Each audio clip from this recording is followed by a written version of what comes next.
Kuya, I'm a girl that really since sobrang very sweet, very family-oriented. I mean, kung iba yung tanong, siguro tataas mo sa umawit sa white material. Hindi ka lang about Vegas. Hindi lang naman ang tao sa Vegas, ganun talaga. White material ka daw, Bea. Pwede daw itaas sa white material, ikaw na sinabi.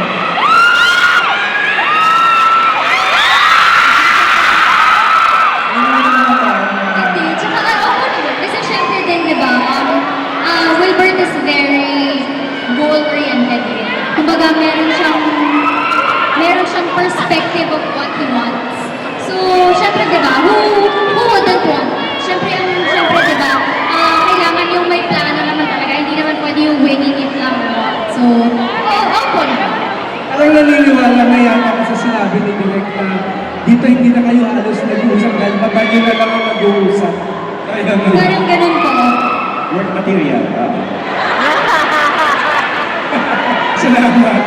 Thank you po. Gusto mo lagyan na sa Direk para pag-remind? Thanks so much to Jojo. Next, let's have from Pep and Half Hour, Ronald Gonzalez. Ang tanong ko is, gaano nyo nakamahal ang isa't isa?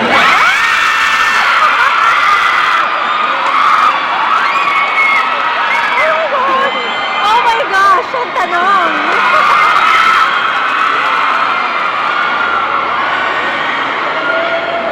Gagawin mo.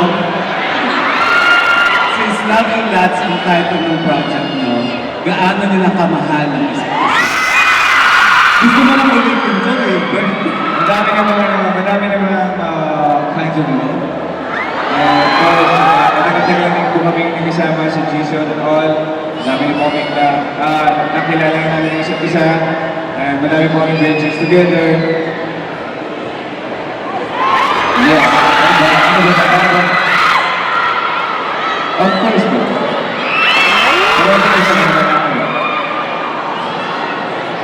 Kaya po.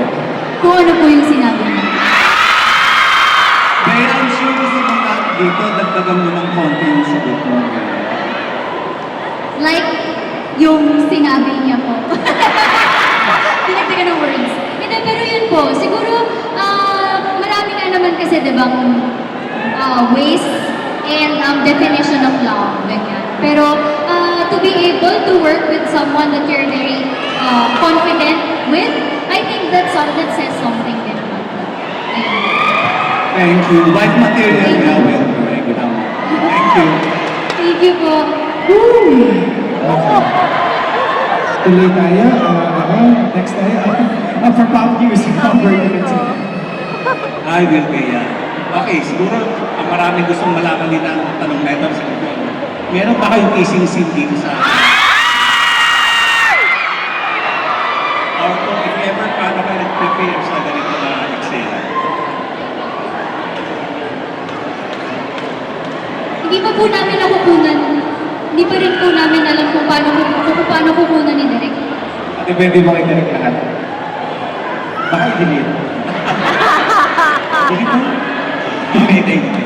Thank you po. Thank you po. Maraming salamat po. Next, we have May kissing My scene pa Movie daw. World, Bernard Sanchez. Grabe na ito. My question is, since medyo matagal na rin kayong nag-work together, ano ba yung mga nadi-discover niyo sa isa't isa?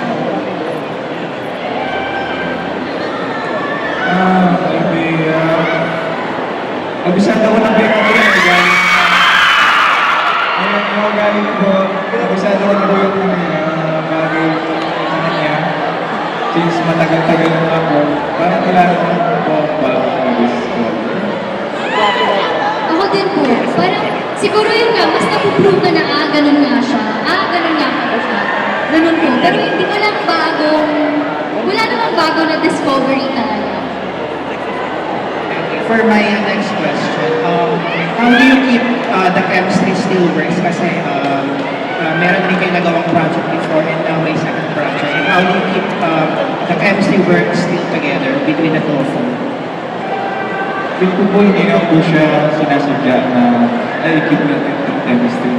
Hindi po sa akin yung gagaling po yun. So, kung hanggang ngayon po may mga tao po na sumusuporta sa amin at talagang naniniwala sa chemistry natin, siguro po it will sign na meron pa rin po. Hindi po naman. Pero sa akin po, kasi parang hindi naman, kumbaga kung ano po kami, ganun po kami eh. Hindi naman kami parang pinipilit, wala naman pong pilit or something. Ayun po, siguro ganun yung, kumbaga yung nata-translate siguro yun. Yung hindi, kumbaga walang fakeness, walang ano, ganun po. Ayun po. Thank you guys. Thank you po. Thank you so much. And we are back for last question from Stars Photography. We have Alan Santos. Hi, Alan. Hello, good afternoon. Congratulations to both of you for the success ng all your projects. Tanong ko lang muna kay Direk before kay Will Bea. Direk, dahil parang ang daming nagalit sa inyo kanina, mag-gumit na kayo dyan sa dalawa kanina. Parang ang daming nagalit na fans. Pero kayo po, how do you assess yung dalawa? Paano sila behind the scene at paano sila on screen? Partner. How do you describe them? Very professional. Lagi sila, anong mundo yun yan? Professional, as in, I admire, professionalism concept, di ba? And they always, talk together, lagi silang kasama. Hindi ganun, nag-work sila, ganun. Nag-uusap sila about their characters, kaya feel ko kaya nag-work yung chemistry at yung eksena kasi may ganun sila this collaboration na minsan mapadaan ako, ay nag-uusap kasi na ako kasi ano naman work ko yun. So, ganun. So, yun. But aside from that, I'm very thankful na for these kinds of actors kasi they're different actors. And like na-mention mo kanina, yung element of surprise nila na binibigay sa eksena, yan yung yan yung para gusto namin yan yung train namin as directors na may nagagawa silang bago every time. So, ayun. So, yan. Off-screen, very collaborative, usap, ganun. And sa on-screen, magnified yung chemistry. Ayun po. Pero hindi yun yung gusto namin na-direct. Yung gusto namin na-direct is sweet ba sila off?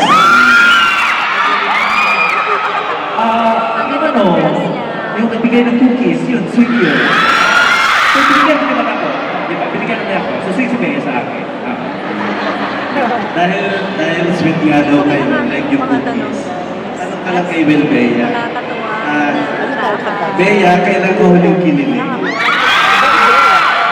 Kay Will. At si Wilbert, kailan ko huling kinilig kay Bea. At ano yung kanilang kung bakit kayo kinilig sa isa't isa? Yung scene ko, sobrang nakakinig talaga yung scene na tinginan kami, tapos nilapit yung mukha namin. Like po yung last time. Parang kahapon na po ata yun. Ako po kinilig ako kanina. Nung nakita ko po yung support ng fans. Kasi support nila sa akin. Kasama si Wilbert ko.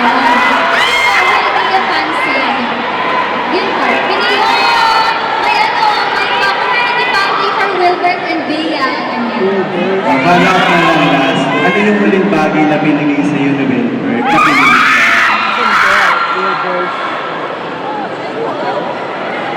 Yung kay Wilbert, ano yung huling bagay na binigay ni Bea sa iyo? Kinilig niya.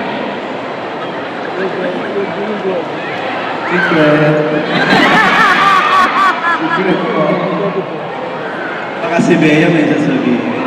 Para naman natuwa yung mga fans niya. Hindi, ano na lang. Siguro hindi po yung last. Pero na-appreciate ko. Binigyan niya ako ng ng pang-workout na shoes. Kasi, baka kailangan ko na raw mag-workout. Hindi, pero yun. Siguro to inspire me, to motivate me, to work out more. Yun. Nag-workout na kasi tayo, tapos delikado sa mga shoes sa elbow pinaka-workout. So yun yung mas proper. Yun po. Thank you and Thank you po. congratulations, Team Navitas. Thank you. Thank you po. Shoes. Pag special talaga kapag binibigyan mo ang tao ng shoes, no? Pero di ba may pamahiin sila? Like, if nagbigay ng shoes, kailangan ibabalik mo ng May piso. Sa piso. Yun. So, binigyan ko siyang 10 pesos.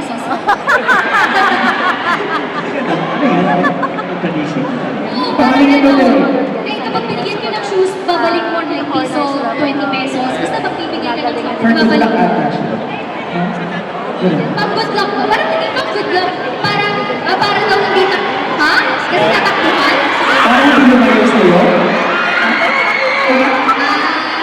Ganun ba yun? Kaya 10 pesos ang binigay para sure na hindi lalayo. Yun lang kasi yung meron sa wallet ko. Okay. So, okay, tanggap namin yun. Guys, that wraps up our question and answer session.